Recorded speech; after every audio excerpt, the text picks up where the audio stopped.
Here's what happened. Round 17 of the FIM Motocross World Championship, the Monster Energy MXGP of the USA. The two Red Bull KTM teammates of Jorge Prado and Paul Jonas tangled out of the gate, leaving the championship leader on the deck right from the gate drop. Up front, it was Thomas Covington with his 6th foxhole shot of the year, but behind him, the two Americans of Mitchell Harrison and RJ Hampshire. Hampshire getting into second as Jeremy Seewer took a little off-track excursion. He rounded out the first lap in 15th place.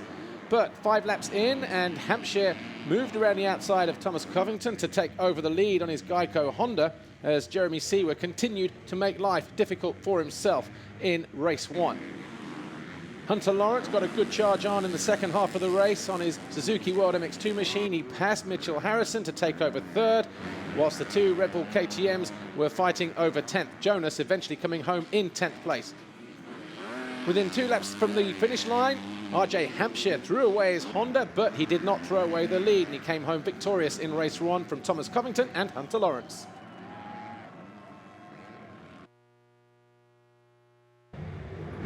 In MXGP race 1, Kevin Strybos stored his machine on the line, but it was Max Nagel who just narrowly edged out the Kawasaki of Eli Tomac to take his 2nd foxhole shot of the season.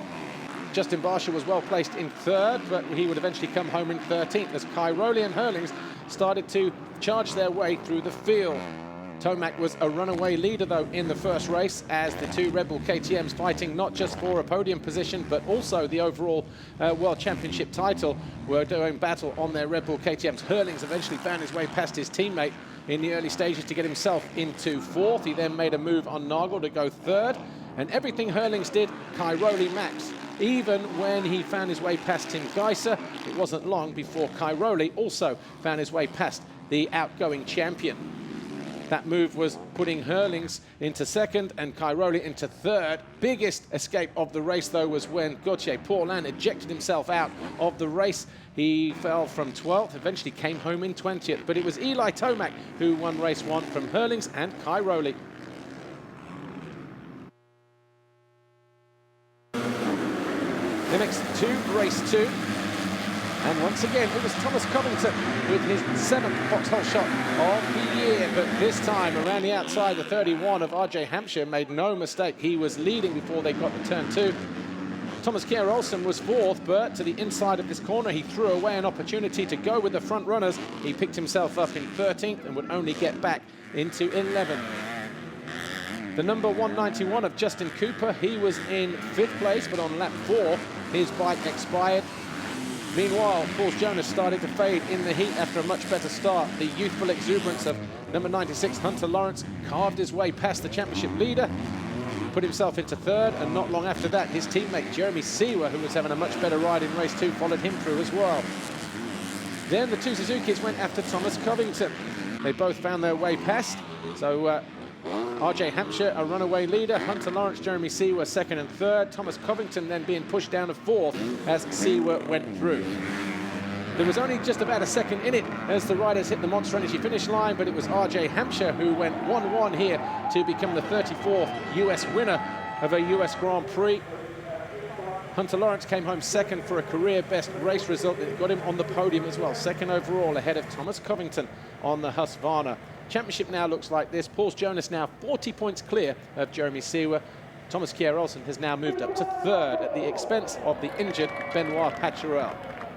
But what a day for RJ Hampshire and Geico Honda. Picking up the winner's trophy from the GOAT, Ricky Carmichael.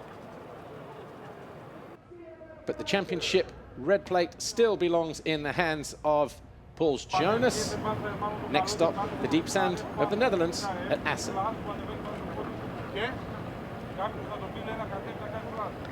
Oh, for sure. First moto win as a pro, and man, seeing those American flags wave as we're going around the track, I can hear the fans going crazy. I haven't had that feeling in a long time. It's emotional, man. MXGP race 2. And it was Antonio Kai Rowley with one thing on his mind. He crossed the foxhole shot line for the 14th time this season, knowing that if he beat Jeffrey Hurlings, he would be crowned world champion for a 9th time. The two Husqvarnas of Paulin and Nagel were right there as well, and Eli Tomac wasn't too far away. Hurlings was soon into 3rd.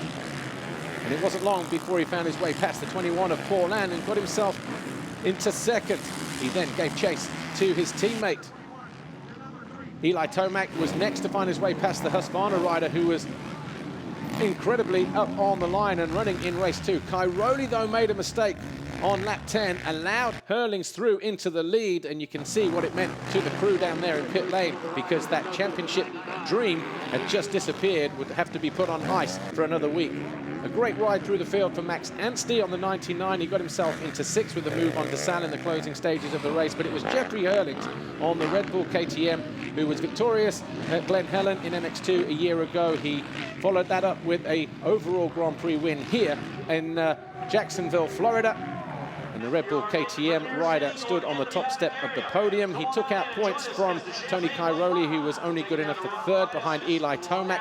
The World Championship fight goes to the penultimate round in Assen in a week's time. The gap between the top 2 now is 96 points as they head to the deep sand of the Netherlands. But your overall podium this weekend then was Jeffrey Hurlings, Eli Tomac and Tony Cairoli.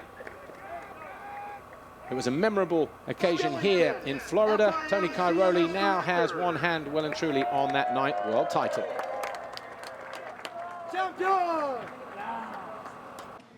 Yeah, you know, I was still feeling good, you know, at that point, you know, I think it was like 5 or 6 minutes to go or something, and plus 2 laps, but, you know, I was just waiting for the end of the motor, and then I want to attack, you know. I didn't want to attack early, and then he could fight back, so, you know, I was figuring out if I can make my pass the last couple of laps would be best, and but then he went down, and I could put a nice gap, went 2-1 for the overall, obviously. First motor had a bad start, but still came back to second, but I'm happy, man, super happy.